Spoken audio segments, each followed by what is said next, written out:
Hey guys, it's Jack. I wanted to let you know that we're starting a new push for subscriptions here on Human Events Daily. So make sure that when you're listening to this podcast, you hit subscribe, you download it, and you share it with 5 of your friends. Make sure they're all going and downloading as well, because we need to get the signal out as much as possible. Look, we've done so much over the past couple of years since this show started, and we're only going to do so much more. Let's get it. We're going to call this the Jack Posobiec Appreciation Hour. I can say confidently, I think Josh Shapiro would be the vice presidential nominee if it wasn't for Jack Posobiec. And that is, I'll be honest. All right, folks, Jack Posobiec, we're back live here, Human Events Daily, Real America's Voice. And want to get on now because another one of these harrowing stories has taken place out in my own home state of Allegheny County, PA. 35 homeowners have been affected, 43 property deeds. 2 men out of Pittsburgh have been charged in what looks to me to be a home title theft type scheme. And so we've got Natalie Dominguez here for us to talk about this. She's, of course, from Home Title Lock and is a title theft education expert. Natalie, how are you? Hi, Jack. I'm doing pretty good. How are you? Well, doing well, but of course, I hate seeing stories like this yet again, and I certainly hate even more when it's in my own home state. Walk us through what happened here in Allegheny County, which is where Pittsburgh is located. Yeah, absolutely. So this is actually the second or third report that we've seen just over the last couple of weeks. The first fraud came to light after a settlement company received a call from a homeowner that was trying to refinance. And they discovered during that process that his name was no longer on the deed. A second instance, I have the report in front of me. Richard Self discovered the fraud when he was working with a realtor to kind of decide what to do with a family property that he wanted to leave to his grandkids. And when they were doing some research, they again found that his name was no longer in his property. So what's been happening is over the last, it's been 6+ months this has been going on. But what started as a couple of instances is now this full-blown investigation where 43 properties, dozens of homeowners are being affected, and they keep finding more and more and more. And they finally caught the guy. And get this, the guy goes, "Oh no, that's not me. Someone's stolen my identity. I didn't file any of that paperwork." And obviously, they were able to kind of prove that wasn't true. And then he goes, "No, yeah, you're right. It was me. I just wanted to fix up these houses and make my community better," because a lot of them were either vacant property or properties that were not really being watched. And I just think that's absolutely ridiculous. But the scary thing is, 43 properties were affected, and none of the homeowners knew about it until they were actually doing something that required them to look at their title. I think that's the scary thing here. And so they weren't looking at the title, and of course they had no way of being, receiving an alert about this. And I'm looking at the files right now as well. And so how was it then that the fraud was directly discovered? I guess it was a real estate agent? Yeah, so basically it was just people that happened to be in situations where they had to do some sort of title search to look at the property information. Because for any of you watching, I'm not sure if you realize, but all of your property records are public record by law. So all of this information is completely accessible.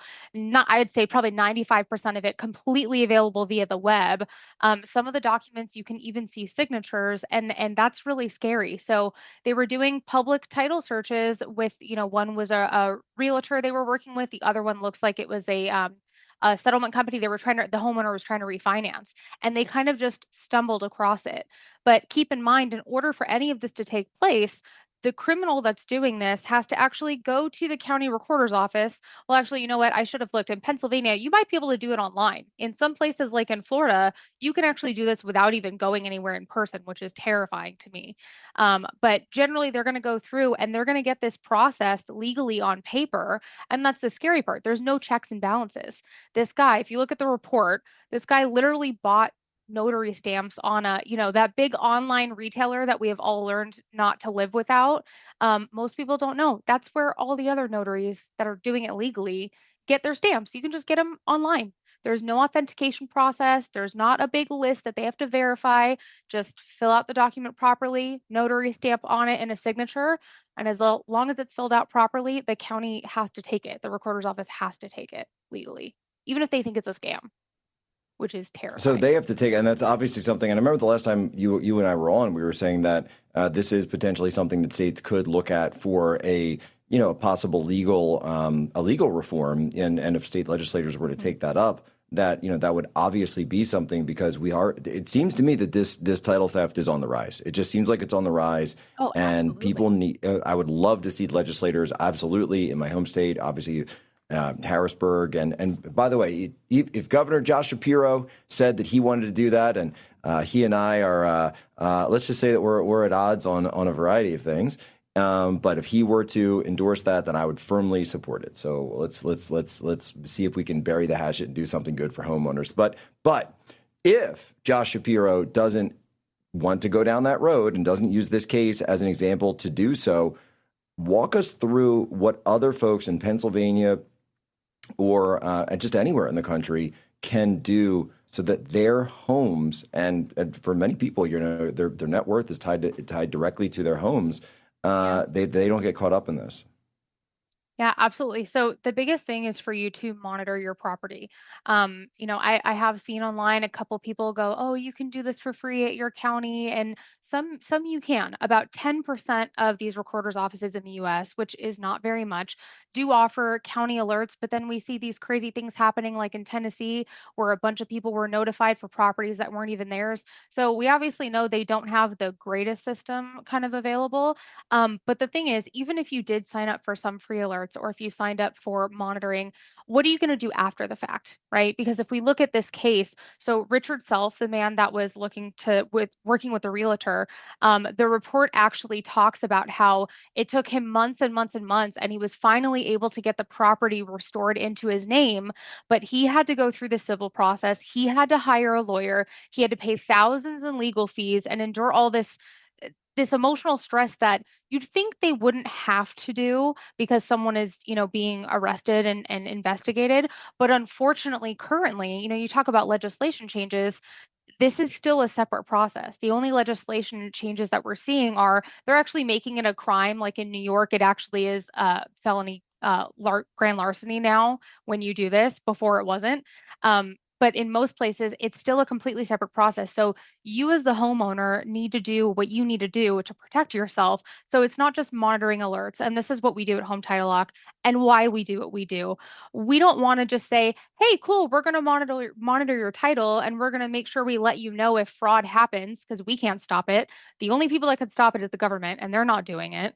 But what we can do is we can be there to help you clean up the mess. We're going to spend up to $1 million if you're a victim of fraud to go through the entire legal process with you and get your title restored and get everything taken care of. And this includes, if they sell your house behind your back before you find out about it and they go through that process, we're going to go through the legal process to get everything restored back to the way it was before, because most people don't have 10, 20, $30,000 just sitting in their pocket ready to pay a lawyer to fight this. So that's what we do at Home Title Lock. And that's exactly right. And that's why, we've got, of course, HometitleLock.com, promo code POSO. Natalie Dominguez, tell people if they go to HometitleLock.com and they use promo code POSO, what can they get available there? And by the way, starting completely for free. Yeah, completely for free, no risk. You're going to get 14 days for free. It's a free trial. You're going to get your login. You're going to be able to get a free title history report. And this is important because when was the last time you checked to make sure your title is still in your home? The two people that kicked off this investigation would have never known had they not been doing a search. So you're going to get a free title history report. You can look over all the info, all the details. There's records that will pop up that you'll be able to see. You're going to get that free trial. You can cancel anytime. It's completely free to you. And also, you get a lot of great resources. We have articles, we have news stories on there. You can contact our team via phone. There's a chat if you're not feeling too phone chatty. We all know how most of us don't like having to be on the phone all day. But there's a lot of resources available for you guys. HometitleLock.com, promo code POSO. You're going to get 14 days free, completely risk free. At least get that peace of mind. It's free. Why not? And it's really as simple as that. And folks, look, we've You know, like if you've got a family, if you've got your financial wealth tied up in that, that's absolutely something you need to dig into. One more time, Natalie, tell people where they go. HomeTitleLock.com, promo code POSO for 14 days free and a title history report. Thank you so much, Natalie. God bless. All right, folks, ladies and gentlemen, as always, you have my permission to lay ashore.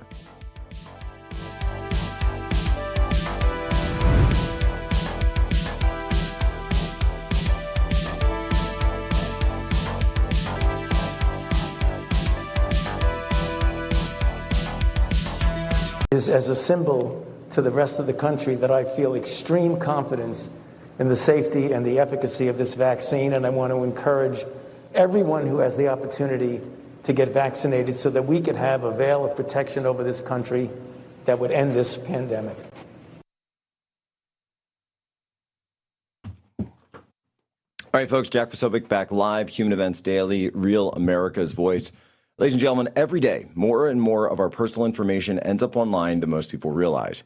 Your name, your home address, your phone number, your family members, old addresses, email addresses, even information from past data breaches is often just a few clicks away. Hundreds of data broker websites collect and publish that information, and unless you take action, it stays there.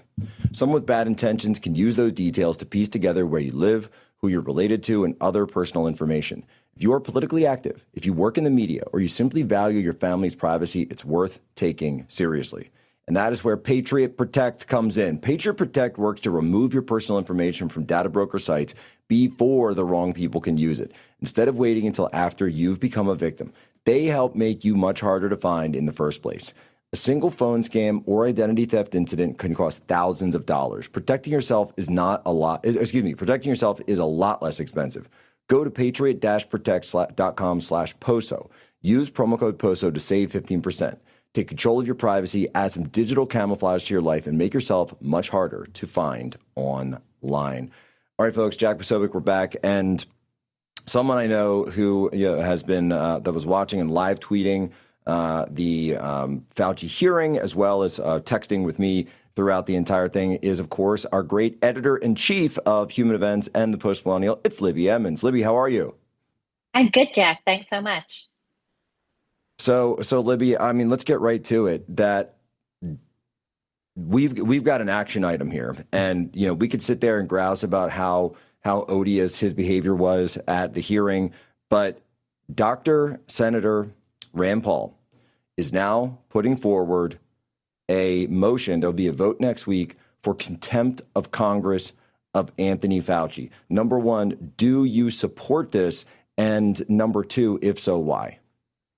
Yes, I do support this, and I will tell you why. Because Dr. Fauci was given a blanket pardon by the Biden administration. Joe Biden's auto pen told him that he was not going to be held liable for any crimes that he may have committed. It didn't even list crimes. And once you are pardoned, you are not entitled to take the fifth. And that's something that Senator Josh Hawley pointed out during these hearings, saying that per a case from 1896, the Supreme Court said that if you are granted a pardon, the Fifth Amendment no longer applies to you because you can't be prosecuted for anything that you say. And of course, the Fifth Amendment says that you refuse to speak because you don't want to self-incriminate yourself. But that doesn't apply here because he can't really incriminate himself because he's already been pardoned. Right. So my understanding was that because I thought about that, that was my first inkling. My first thought, just was, wait a minute, I thought he, didn't have the Fifth Amendment because of the pardon. But then I realized he's not taking the Fifth because of his past behavior. He's taking it because he's worried about getting caught in a perjury trap today, which means, pardon me, it means if he isn't going to tell the truth today, or perhaps he's going to say something that doesn't comport with whatever testimony he gave the last time he testified to Congress, which, of course, James Comey, I will always be very honored that years ago, one of the first things that I blew up for on Twitter was catching James Comey doing just that in the General Flynn case, and Rush Limbaugh actually read it out on air, and it was just incredible to see or I should say here, I guess, because it was a radio show, but just always been such a role model that Rush Limbaugh was for me. But Libby, let's take it back on a broader scale. Mm-hmm. We know what Dr. Fauci did to this country. We now know that he knew the truth in those diaries. He was writing a much smaller death count that he would then come out and testify to before Congress. He knew all of the injustices that were occurring around the country. And you don't see anything in those diaries where he's saying, oh, my gosh, we just have to push through this to save America. He's not doing that at all. He was doing it to further his own personal ambitions. He was doing it to further his own bank account, and he was doing it to raise his own star. Yes, that's exactly right. He was doing this in order to make himself look really good. We saw everything that he was saying about the press, how enamored he was with the attention that he was getting, not just in the United States, but globally. He was so impressed with this. He loved the stardom. He loved everybody paying so much attention to him. And also, as he said today in the Senate, he said that the diaries were released to humiliate him, which means that he recognizes how insane and crazy he sounded by just going on and praising himself. Jack, you do a lot of media appearances, and what Fauci was doing in his diaries was writing down repeatedly every appearance that he had, not just to keep track of what he was scheduled to do, but to make sure that he had a record of everything he had done. And I think that's a little backed as well, if you look at it. And Josh Hawley also called him out and said specifically that what he was doing and the reason that he was pleading the Fifth Amendment in this case was because he had absolutely no respect for these proceedings. And that's something that he made clear as well. No, and it's... And Libby, this is a huge problem, and I know it's something you've talked about for years, that these scientists were hiding behind this idea that they themselves were, quote unquote, the science. Now, we as normal people know that that's actually not how science works, but I keep coming back to this. If the Democrats were to get back in power, this is exactly the type of people that they would put in charge again. They would probably bring back Anthony Fauci if they could, right? They'd make it. The Democrats would put Anthony Fauci in charge of Health and Human Services. They'd make him the Secretary of Health. Do people understand what the stakes are here? This is how bad it could be if the Democrats get back in power. And by the way, that means they'll be throwing us in the gulags without even a trial. They'll say, oh, it's just for your medical good. And how do I know they're going to do it? Because they already did it once. Yep, they did already do it once. And you saw what they did to our kids. They shut down these schools. And I remember during COVID, I was reaching out to parents all across the country from Utah, Washington, Oregon, New York, California, Texas, all over the place, talking to moms and dads about the impact of the school closures on their children. And this was absolutely devastating. Years of learning were lost, not just a couple of semesters. These learning losses compounded over the years. And Fauci went on and was saying how, he wasn't the one who was saying schools should be closed. And then we look in his diaries and we see how pleased he is at the influence that he had over the de Blasio administration in New York City to shut down schools, and also over Gavin Newsom's California, telling them to shut down schools. And he said in his diaries that both of these administrations took what he had to say on TV into account, and when they decided to close these schools. And then he talks about how difficult it was to get the country back open. And he wasn't really concerned with our kids at all. He was telling us to stay away from each other during Thanksgiving. He was telling families not to gather. And we see this. We see how our kids ended up turning online, not just for education, but for recreation, and the damage that has done to a generation of kids who now don't know how to socialize and spend all of their time talking online and being influenced by weird groomers and trans things. All of that is related, and it's all because Fauci encouraged schools to shut down. He even said that Ron DeSantis was a problem for not keeping all of the schools closed. And as we know, Florida did a lot better. No, it's not. And by the way, there's videos that have been coming out that people have been reposting. And I think it's very important, actually. I think it's very important that as hard as it is to kind of remember how horrifying this was, We need to. And in fact, there should be, in the same way that we had Uwe Boll on recently with the Citizen Vigilante movie, I would love to see a film that shows a family going through what they went through with with COVID. Let's see this movies is a about great that. idea. Let's see movies This is a where great where idea. someone We where a should write child this has a up. vaccine injury. Or you could make it like a situation where there's like snippets and vignettes that follows a couple different families in different parts of the country, something like that, to just There was a put mom, it on the map that we can go to people and say, hey, this is all based on true stories. This all happened. Yeah. It was all And real. I have some of these true stories. There was a mom that I always think of and that I keep in my prayers she was from, I think it was either Oregon or Washington, they're very similar, but her son had been involved in athletics. That was his whole world. That was his friends, his social group. That was everything. He wasn't super academically inclined. He really showed up to school to do the sports. And when COVID shut down his school, he was absolutely miserable. He didn't know what to do with himself. And she eventually and her husband decided, she's going to take her son and move down to Texas where the schools were open so that he could continue to play sports. And her husband stayed up in, the Pacific Northwest with their other children to run their business. And her son eventually revealed to her that we need all of this. Yeah, that he was Libby going to Emmons, take his own life. Libby, we got to make this a movie. Where people can go to follow you, Libby? You can find me on Twitter at Libby Emmons, and of course, check out the Post Millennial and humanevents.com. God bless, Libby. Thanks so much. Right back. Human Events, Real America's Voice.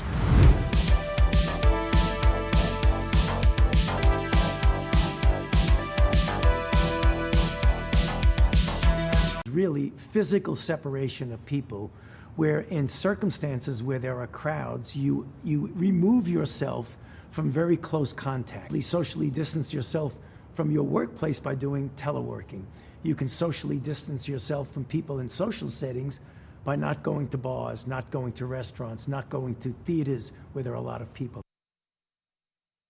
All right, folks, Jack Posobiec. We are back live with Dr. Robert Malone, who's on here. And Dr. Malone, just let me ask you this in sort of a broad question. What's your biggest takeaway from all of the things that we've learned in not just the hearing where he refused to answer anything, the prizes where he was trying to get this, this prize money out, but even with the diaries and so much more that's come out in the lead up to this?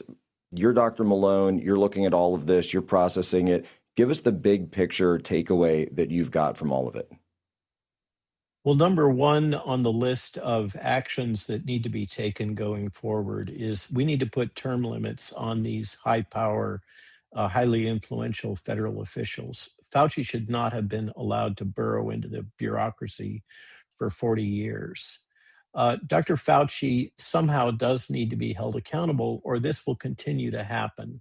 And as you pointed out correctly in one of your earlier segments, the probability is that those that are on the other side of the political spectrum from us are likely to bring exactly this type of bureaucrat, scientist, politician into power again, whether or not it's Dr. Fauci. I hope that he is not available, I'll say it that way, if and when another Democratic administration comes to fore. But you're absolutely right. This is what these folks like are these bureaucrat administrators that act in consistent with collectivist strategies that involve centralized power. When you allow this kind of centralized power, this is exactly what you get. And the metaphors that you've used having to do with the former Soviet Union are entirely appropriate. This is what we've been dealing with. This man has stood over with basically his foot on the neck of me and every younger scientist in my generation through our entire careers. Fauci has controlled the access of funds. He's controlled what's allowed to be discussed. He's controlled what's allowed to be researched. He's controlled what hypotheses are allowed to be tested. He's controlled where the money goes. He has manipulated Congress. He's played them like a fiddle. He has come up with all kinds of creative strategies to manipulate the press. At one point, I did a count. He had over 40 full-time employees working directly for him in his press office, managing external press relations. That was opposed, as I recall, something like 10 FTE handling congressional affairs. He was a master manipulator of public opinion, and it was all centered around building his own legacy, his own wealth, his own power, his career. This can't be allowed to happen again. But as you point out, it is a pattern that we see repeatedly with our opposition when it gets in power. This is why we're seeing these bad actors in the deep state just burrowing in and doing everything they can to block the agenda of Secretary Kennedy and President Trump. And President Trump, frankly, has got to be allowed to have the power to fire people like this. Otherwise, this is just going to perpetuate forever. No, it will perpetuate. And we have to understand some of the most horrifying events of human history have been done in the name of science. Lysenkoism in the Soviet Union, which led to massive famine, of course, directed famine in Ukraine, the Holodomor, the Great Leap Forward in China, where 50 million starved to death. Again, we were all told this was in the name of following the science, and these mass collectivized programs were pushed down on the people, and it led to tens of millions, 70 million people dead just there. So this 70 is another million thing, Jack. human beings. Scientists are not the ones who should be making policy, full stop. Okay, this is a major issue. Elected officials are the ones that make policy. Scientists can advise on policy. They can help administer policy, but policy needs to be exclusively in the hands of elected officials that can be held accountable by the electorate. That is something that I am absolutely dug in on. And you see this kind of creep all the time. You know, we talk about Fauci, but we forget about Rochelle Walensky. She was just as bad. She stretched the truth and lied and manipulated all the way through her career. And it's, you know, within CDC, the one I'm in the middle of a major book looking at this whole series of events titled The Grift. And the only one that comes out smelling good at all is Bob Redfield, who acted with integrity in the face of, immense odds. So Bob Redfield, I think, is a hero here. But the rest of them, we got to stop this from happening again. We certainly have to stop it from happening again. Dr. Malone, tell people where they can go. You're working on so much. You're putting out so much. You're obviously still analyzing this, as we all are. Tell people where they can go to get your Substacks. I know, and I'm sure that there is going to be so much more coming. Thank you very much, Jack. So you can always find us at malone.news. Really easy to find, Substack. You can subscribe and get it free in your inbox, or you can pay us a minimal fee and help support the journalism that we do every day. And of course, at RW Malone MD on Truth Social and X. All right, folks, make sure you're going to give him a follow, because look, we're in this mess. We can get out of it. We're going to get out of it if we focus on the truth. And by the way, it's not just enough to get the truth out. There must be accountability for what was done to the American people. And if I haven't said it before, I'll say it right now. I fully support the effort to hold Fauci in contempt of Congress, and do absolutely endorse and support the idea of him serving prison time for what he has done. We'll be right back. Jack Posobiec, Human Events Daily, Real America's Voice.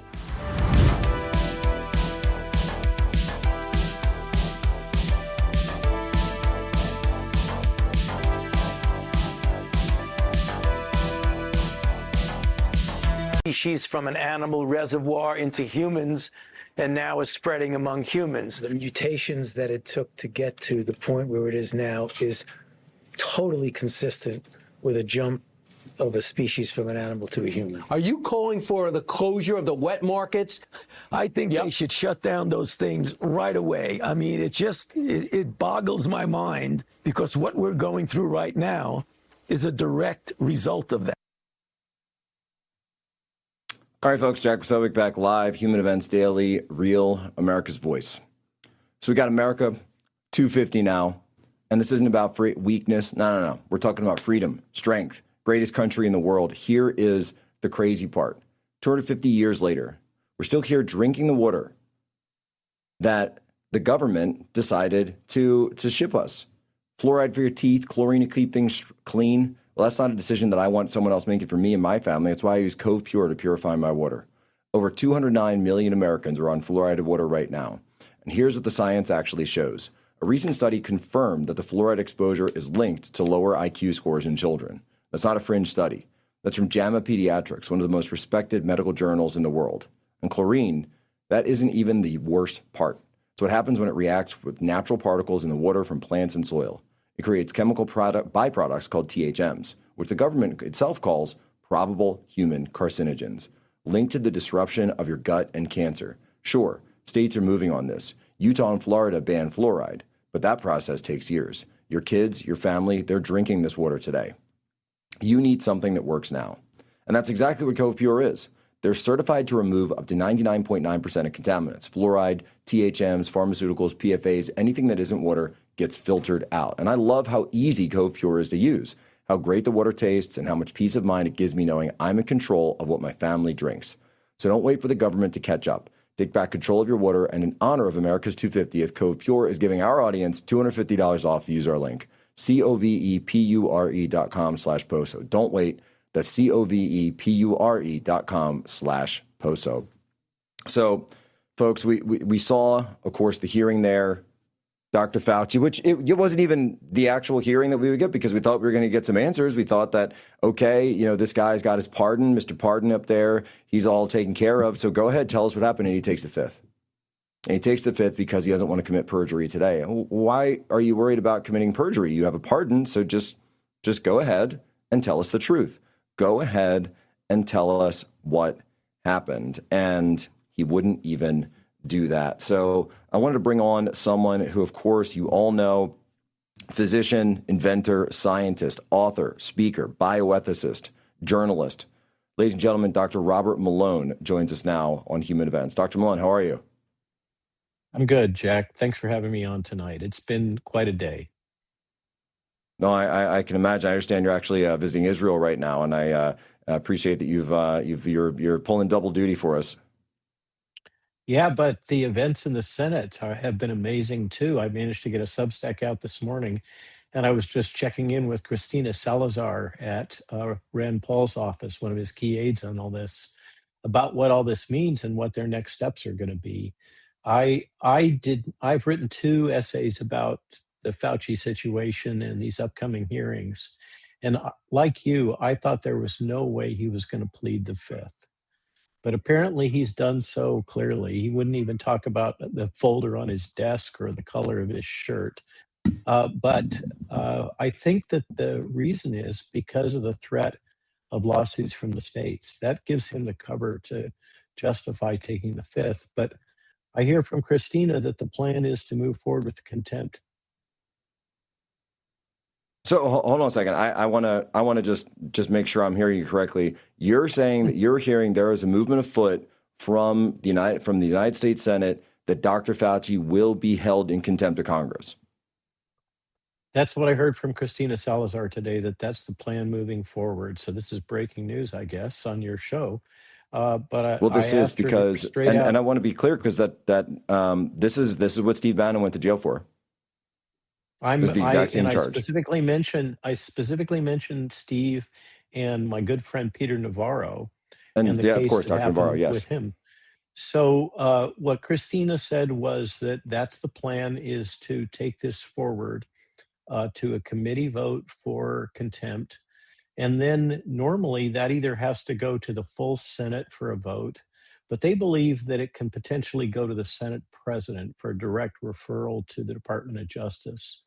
That hasn't been tested in the past, but that's the current hypothesis about the path forward here.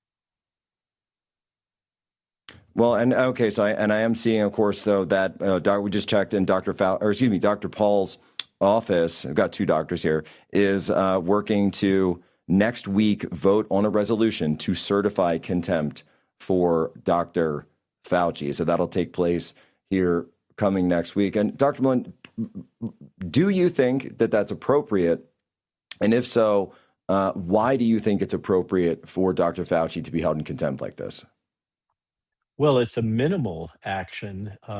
As you point out, it might raise the possibility of actually seeing him in jail. Clearly, the gentleman was unwilling to provide even a modicum of answer or information to a very legitimate Senate inquiry. He acted with, talk about contempt, he showed the Senate contempt, and he launched by attacking Senator Paul right off the bat, claiming that he was obsessed with Dr. Fauci. With all of the reveals, let's say, from the Fauci diaries that Senator Paul's office has provided to the rest of us, it's clear that Dr. Fauci is, let's say, very focused on his personal reputation. And we've learned now that he has capitalized on that, that he had 4 FTE, full-time employees, federally paid, searching for opportunities for him to get awards and recognition and speaking engagements that netted him up to almost $1 million from an Israeli university. He has profited immensely from the COVID crisis, as you correctly pointed out in your lead clips here. And his actions, as have been clearly documented by his diaries, show that he was duplicitous with the American public and with the administration that he was serving. This case that particularly has a burr under my saddle is that Dr. Fauci knew that his claims to Congress about this very high case fatality rate were false, and that in fact the severity of this disease was more akin to a more severe seasonal influenza outbreak. And these claims that he made that were not substantiated, that he knew were false, we know that from his own diaries. We know that from a publication, I think it was in the New England Journal of Medicine, that he co-authored. These claims of very high mortality rate was what was used to justify the school lockdowns, the distance rule, all the extreme measures that damaged small businesses, all the things that you listed in that cascade in your opening monologue. This has all been justified by false claims of very high mortality. And we now have the documentation that he knew full well that that was a lie when he was sharing it with the American public. If you're not mad as hell about what this man did to all of us, then you're not paying attention. And it's something as well that I think people need to realize that this isn't just about, quote unquote, revenge or retribution or any of those things. It's about, number one, accountability for what happened, but also number two, preventing this from ever happening again, preventing the rule of, and it seems like to me as though he was running the government, putting these edicts out. People were, of course, we remember, reliant on his guidance. They were hanging off his every single word as if it was some sort of holy writ. And he seemed to be almost making it up as he was going along. Well, he was. That's what we've learned. And more than that, he was manipulating, coordinating down to the level of CIA intelligence.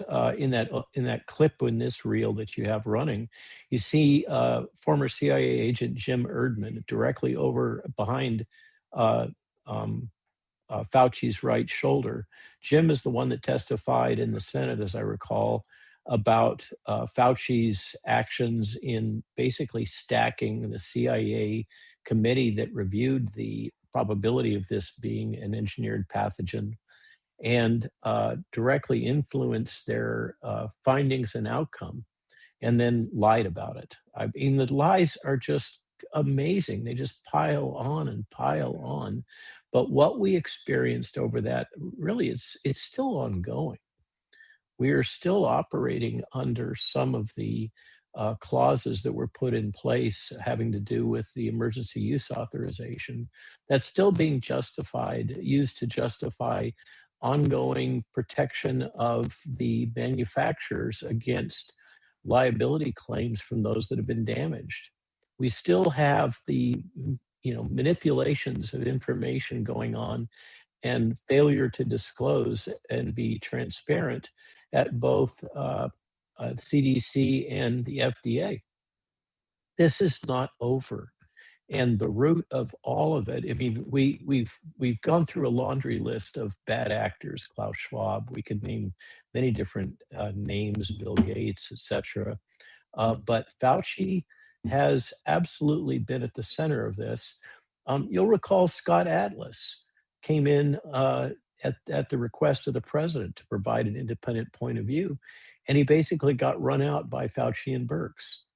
This is a conspiracy, and I think that is the best legal strategy here, is to approach it as a conspiracy, because that negates a lot of the different legal strategies that Fauci might be able to employ to wiggle out of this. And that's where we need to be. We need to be talking about legal penalties, and I'm so glad that that's exactly where we are. Jack Posobiec, Dr. Malone, right back, Human Events Daily on Real America's Voice.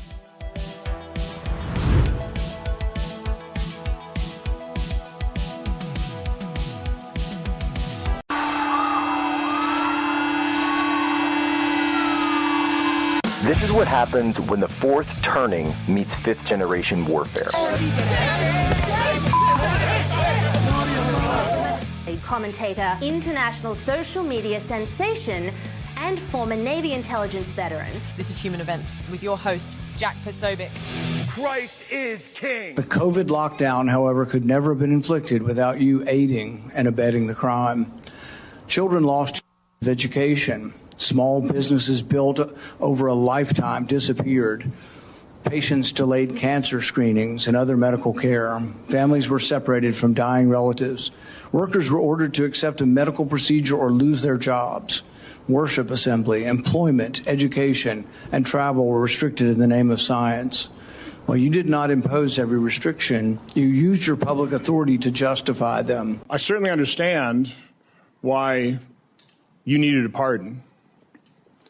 I certainly understand why, on the advice of counsel, you're not answering any questions, because I think it would be almost impossible for you to answer the questions truthfully without really demonstrating what you did. There are so many legitimate questions that deserve answers, and now you're not willing to provide those answers. You lied to hundreds of millions of people amid the worst public health crisis in a century. You failed to follow your own guidance. How many families have you apologized to had to watch their loved ones die alone? You breached public trust, and now you're hiding behind a fraudulent pardon. Your legacy will not be as a man that saved America from COVID, but as a man who destroyed the public trust in America's public health institutions in exchange for 5 minutes of fame. Dr. Fauci, did the CIA ever transfer funds to NIH under an interagency agreement? On the advice of counsel, I respectfully decline to answer based upon my rights under the Fifth Amendment of the Constitution. Dr. Fauci, did the NIH ever conduct research for or in coordination with any element of the intelligence community? On the advice of counsel, I respectfully decline to answer based upon my rights under the Fifth Amendment, although it pains me to do so because of the respect I have for the legislative branch of government and my decades-long record of cooperating with Congress. Under the advice of my attorneys, I will invoke my right under the Fifth Amendment of the Constitution to refrain from answering your questions. You don't have any rights under the Fifth Amendment because you've been pardoned, as you very well know. As the Supreme Court has been clear for a century and more, Brown versus Walker, 1896, when he has been pardoned, he may not stand upon his privilege. You know that. Your lawyers sitting behind you now shifting nervously in their chairs. They know it. This isn't about the Constitution. This isn't about the law. This is about contempt. Contempt for this body and contempt for the American people. But I think I know why you're doing it. It's because you don't want to answer questions. It's because you did all kinds of terrible things. It's because during the pandemic, you got rich, didn't you? You got rich while people were dying, hundreds of thousands of Americans, over 1 million in the end. Who the f do you think you were for doing that? It is a total disgrace what you did to this country. Ladies and gentlemen, welcome aboard. Today's edition of Human Events Daily. We're here live from Real America's Voice. Today is July 29th, 2026, Anno Domini. I can't even begin to put into words what I just watched this morning, watching the Anthony Fauci hearings. This guy looks guilty as hell. He is guilty as hell. And in a serious country, this man would be locked up. But let me tell you something, folks. Let me tell you something right now. If the Democrats come back in power, Anthony Fauci and men like Anthony Fauci will be in charge of your government once again. Let me be very clear about that. If the Democrats get back in power, they will put Anthony Fauci and men and women like Anthony Fauci and Dr. Birx back in charge of your life once again. And this time around, they are going to go for total government control. Surveillance, digital IDs, locking people up, hauling you away with police for going to church, for being at your kid's football game. I want to say that again. They will arrest you for going to church in the United States of America. Churches were closed and liquor stores were left open. We understand what this is about. We understand what the stakes are. And men like Anthony Fauci, spineless, sniveling worms like Anthony Fauci, are going to sit there with a little smirk on his face and say that it's your fault for not giving him more power. It's your fault for being upset with it. It's your fault for not genuflecting at his feet, genuflecting for the church of Fauci, genuflecting at the altar of the state, genuflecting and giving the sign of Fauci every time his name graces your lips. Peace be upon him. Peace be upon him. Peace be upon him. And bowing your head to your chest.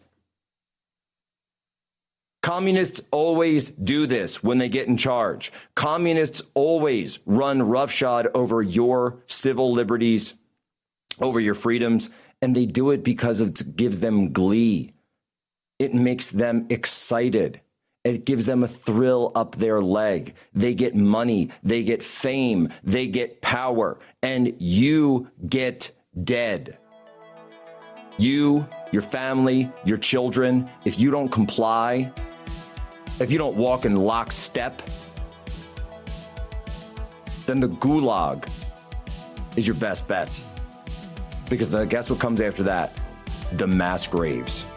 We'll be right back. Jack Posobiec, Human Events Daily.